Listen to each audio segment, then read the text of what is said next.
RCM के पूरे इतिहास में शायद ही इतना बड़ा अपडेट आज तक आरसीएम बिजनेस में आपके लिए लेके आया है। अभी जितने भी फ्रॉड ज्वाइनिंग है वो सारे रुक जाएगा और बहुत बड़ी स्टेप अभी कंपनी ने लिया है। आपको डिटेल्स में बताऊंगा क्या करना पड़ेगा। और आप अगर एक नए डायरेक्ट सेलर हैं तब भी आपके लिए वीडियो है, आप अगर पुराने डायरेक्ट सेलर हैं तब भी आपके लिए ये वीडियो है। ये हर किसी को करना जरूरी है, अदरवाइज आपको बहुत बड़ी खामियाजा भुगतना पड़ेगा। अंत तक देखिएगा। मैं हूं बापुन दास, आप देख रहे हैं जेआरसीएम की यूट्यूब चैनल को। आरसीएम बिजनेस आज सुबह सुबह एक बहुत बड़ी अपडेट को पब्लिश करते हैं, जहां पे हर एक डायरेक्ट सेलर का अभी री केवाईसी होना जरूरी है। री केवाईसी क्या है? आप कभी भी आरसीएम बिजनेस में ज्वाइनिंग करे हैं उससे कोई फर्क नहीं पड़ता। आपको आरसीएम बिजनेस में आपके केवाईसी दोबारा से अपडेट करना होगा आधार कार्ड के मुताबिक। आप देखेंगे जब भी आप अपने स्क्रीन को लॉगिन करते हैं, अपने अकाउंट को लॉगिन करते हैं, सबसे पहले आपको कुछ इस तरह का एक ऑप्शन देखने को मिलता है, जहां पे कंपनी आपको पुश कर रहा है आप अपने आधार कार्ड को अपडेट करिए, अदरवाइज आपको एक बहुत बड़ी खामियाजा भुगतना पड़ेगा। क्या होगा अगर हम लोग इस स्टेप को नहीं करते हैं? इस स्टेप को लाने के पीछे कंपनी का क्या उद्देश्य है? इससे हमें क्या फायदा होगा? एक नए डायरेक्ट सेलर को क्या फायदा होगा? हमारे बिजनेस में इसका क्या फायदा होगा? सबसे पहले बात करते हैं बहुत पुराने ज्वाइनिंग का। जब से आरसीएम बिजनेस स्टार्ट हुआ है तब से आरसीएम बिजनेस के पास बहुत सारे डेटा आया है, जो डेटा कहीं ना कहीं मैनिपुलेटेड है, कहीं ना कहीं वो सारे डेटा में बहुत सारी प्रॉब्लम है।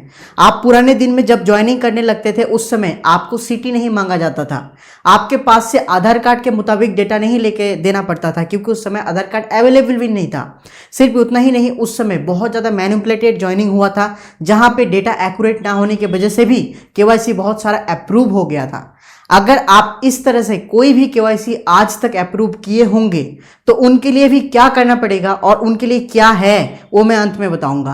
पहले हम लोग बात कर लेते हैं इससे कंपनी का क्या उद्देश्य है, इससे कंपनी को क्या फायदा होगा। सबसे पहले बात कर लेते हैं, अगर ये स्टेप सफल हो जाता है तो कहीं ना कहीं कंपनी के पास एक ओरिजिनल डेटा आ जाएगा, जिससे वो अपने कस्टमर को, अपने डायरेक्ट सेलर को, अपने एसोसिएट बायर को प्रॉपर तरीके से मैनेज कर पाएगा, जिससे उनके पास एक वैलिड डेटा रहेगा। दूसरा, एक डायरेक्ट सेलर को, एसोसिएट बायर को इससे क्या फायदा होगा? अगर आप अपने आईडी के साथ कोई भी ऐसे गलत डेटा को ऐड करके रखें, जैसे कि आपके शहर का नाम हो सकता है, आपके गांव का नाम हो सकता है, आपके पिन कोड हो सकता है, आपके आधार नंबर हो सकता है, ऐसे कुछ भी मिसलीडिंग डेटा अगर आपने ऐड करके रखा है तो आपके लिए एक बहुत बड़ी अपॉर्चुनिटी है, जहां पे आपको हसल फ्री, कुछ भी आपको मेहनत करने की जरूरत नहीं है। कंपनी सिर्फ आपको आपके एक आधार कार्ड के स्कैन के द्वारा ये सारे डेटा अपडेट कर लेगा। आपको बहुत ही आराम से ये सारे एक्यूरेट डेटा अपडेट होते हुए देखने को मिल जाएगा। यहां पे आपको कंपनी के साथ ओरिजिनल आधार कार्ड भी अपलोड करना पड़ेगा, सिर्फ स्कैन ही काफी नहीं है। तो ये हमने दो फायदा जान लिए, जहां पे कंपनी का भी एक फायदा है, हमारा भी एक फायदा है। अभी बात कर लेते हैं जो लोग ऐसे गलत डेटा कहीं ना कहीं भर के रखा है उनके साथ क्या होगा। तो साथियों, घबराने की कोई बात नहीं है। अगर आपने कहीं ना कहीं आपके जो डेटा है उसमें गलत दिए होंगे तो आप अगर अपडेट कर देंगे तो आराम से अपडेट हो जाएगा, कोई बात नहीं। आप अगर गलती किए उसको भूल जाइए, आराम से आपके केवाईसी नॉर्मली चलता रहेगा। लेकिन फ्यूचर में कभी भी अगर आपके ग्रुप से कोई दूसरे ग्रुप में ज्वाइनिंग करने की कोशिश करेगा तब ये आराम से डिटेक्ट हो जाएगा, उससे आपके टीम हमेशा बरकरार रहेगा। एक बहुत बड़ी मजबूत वाला स्टेप है। अभी बात कर लेते हैं ये जो कंपनी न्यू अपडेट आया है, जहां पे हर एक डायरेक्ट सेलर को, हर एक एसोसिएट बायर को अपने डेटा को अपडेट करना जरूरी है। अगर कोई भी डायरेक्ट सेलर, कोई भी एसोसिएट बायर ये नहीं करता है तो क्या होगा? साथियों, यहां पे मैं दो पॉइंट की बात करूंगा, क्योंकि यहां पे कंपनी कोई भी एंड डेट पब्लिश नहीं किया कि इतने तारीख तक आपके डेटा अपडेट हो जाना चाहिए। यहां पे कोई भी एंड डेट मेंशन नहीं है, क्योंकि इतने सारे डायरेक्ट सेलर हैं जहां पे बहुत सारे ऐसे मेजर रीजन हो सकता है कि वो लोग अपने डेटा को अपडेट ना कर पाए। तो पहली पॉइंट तो ये हो गया। दूसरी पॉइंट, अगर हम लोगों ने इसको अपडेट ही नहीं किया तो क्या होगा? एज ऑफ मी, अगर आप बहुत लॉन्ग टाइम तक अपडेट नहीं करते हैं तो आपका जो इंसेंटिव होगा, आपका जो इनकम होगा, वो आरसीएम बिजनेस रोक देगा, उसको आपके अकाउंट में आप नहीं प्राप्त कर सकते। लेकिन दोस्तों, ये अभी नहीं है। आप अगर 1-2 महीना तक भी अपडेट नहीं करेंगे तो इससे क्या होगा मुझे पता नहीं, लेकिन लॉन्ग टाइम की बात कर रहा हूं, मतलब अंडर 6 मंथ, 4 मंथ में अगर आपने डेटा को अपडेट नहीं किए तो शायद आप जो आरसीएम बिजनेस से इनकम करते हैं उससे आपके इंसेंटिव रोक दिया जाएगा। ऐसा बिल्कुल नहीं, आप घबराइएगा मत कि आपके आईडी बंद हो जाएगा। आईडी बंद नहीं होगा, लेकिन आपके जो इंसेंटिव है, जो आरसीएम बिजनेस से आप कमाते हैं, शायद वो रोक जाएगा। अब बात कर लेते हैं जो लोग फ्रॉड ज्वाइनिंग कर चुके उनका क्या होगा। साथियों, अगर कोई भी व्यक्ति अब तक फ्रॉड ज्वाइनिंग किया है, जो भी ऐसे मिसलीडिंग करके, अदर ग्रुप से लाके या अपने गलत डेटा देके, कुछ भी करके अगर फ्रॉड ज्वाइनिंग किया है तो आपके लिए एक बहुत बड़ी मौका है, बहुत बड़ी आपके लिए स्टेब्लिशमेंट है। आप अपने डेटा को जल्दी अपडेट कर लीजिए, क्योंकि अदरवाइज अगर कंपनी कुछ एक्शन लेता है आपकी आईडी सस्पेंड कर दिया जाएगा विदाउट एनी नोटिस। तो अभी बात कर लेते हैं ये किसको अपडेट करना चाहिए। देखिए, अगर आपके आधार कार्ड में सारे डेटा एक्यूरेट हैं, बात को ध्यान से दोबारा सुनिएगा, अगर आपके आधार कार्ड में सारे डेटा एक्यूरेट है, आपको लगता है ये सारे डेटा ठीक है, तभी आप ये स्टेप को करिए, अदरवाइज मत करिए। सबसे पहले अपने आधार कार्ड को करेक्शन करवाइए। क्यों मैं ऐसा कह रहा हूं, इसके पीछे थोड़ा सा रीजन को समझिए।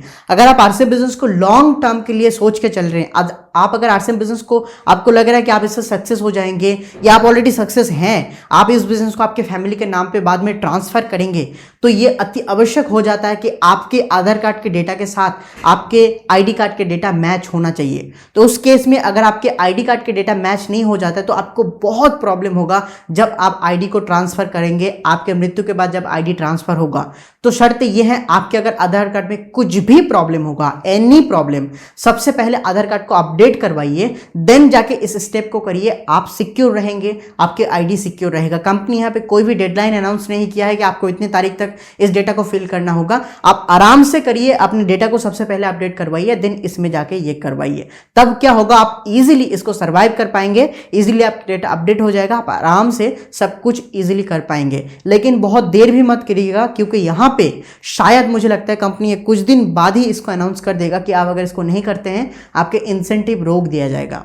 तो ओवरऑल बात यह है कि ये केवाईसी अपडेट है जो आपको रिकंसीडर करना पड़ेगा। आप पुराने डिस्ट्रीब्यूटर हैं, नए डिस्ट्रीब्यूटर है, कोई फर्क नहीं पड़ता, आपको आपके केवाईसी अपडेट करना पड़ेगा। किस तरह से अपडेट करें, सबसे पहले आरसीएम बिजनेस के ऐप खोल लीजिए, उसके बाद माय अकाउंट पे क्लिक करिए, आपको दिख जाएगा सबसे डाउन में ये जो अपडेट आधार, यहाँ पे क्लिक करिए, अपने आधार कार्ड को स्कैन करिए, जो डेटा वहां पे नहीं है वो सारे डेटा को फिल कर लीजिए, अपडेट कर लीजिए, दैट्स इट। और उसमें आपको थोड़ा सा टाइम लगेगा ये सारे डेटा फैच होने में, उसके बाद आपके आईडी फुल्ली एक्टिवेट हो जाएगा। इस वीडियो को आपके टीम के साथ डेफिनेटली शेयर करिएगा, इसमें कोई भी कंजूसी मत करिएगा। पॉइंट ये है, ये सारे टॉपिक हर एक डायरेक्ट सेलर को पता होना चाहिए, जहां पे वो पुराने डिस्ट्रीब्यूटर हो, नए डिस्ट्रीब्यूटर हो, कोई फर्क नहीं पड़ता, उनको अपने केवाईसी अपडेट करना जरूरी है। ये वीडियो उन तक पहुंचा दीजिए, शायद उनके कोई काम में आ जाए। पॉइंट यहां पे ये है, अगर हाल ही में कोई आरसीएम बिजनेस में ज्वाइनिंग हुआ है, उनको ये ऑप्शन नहीं दिखेगा, ये भी एक पॉइंट है। तो ओवरऑल बात करें तो ये केवाईसी अपडेट है, जहां पे आपको आपके सारे केवाईसी को अपडेट करना होगा। ये नए डिस्ट्रीब्यूटर, पुराने डिस्ट्रीब्यूटर, हर किसी के लिए है। जिनको ये ऑप्शन नहीं दिख रहा है उनके लिए बिल्कुल बिंदास है, उनको कोई भी काम करने की जरूरत नहीं है। ये वीडियो का लाइक है, मैं 1000 रख रहा हूं, आप डेफिनेटली लाइक करके हमारा मनोबल बढ़ाइए। थैंक यू, जय आरसीएम, मिलते हैं नए वीडियो में।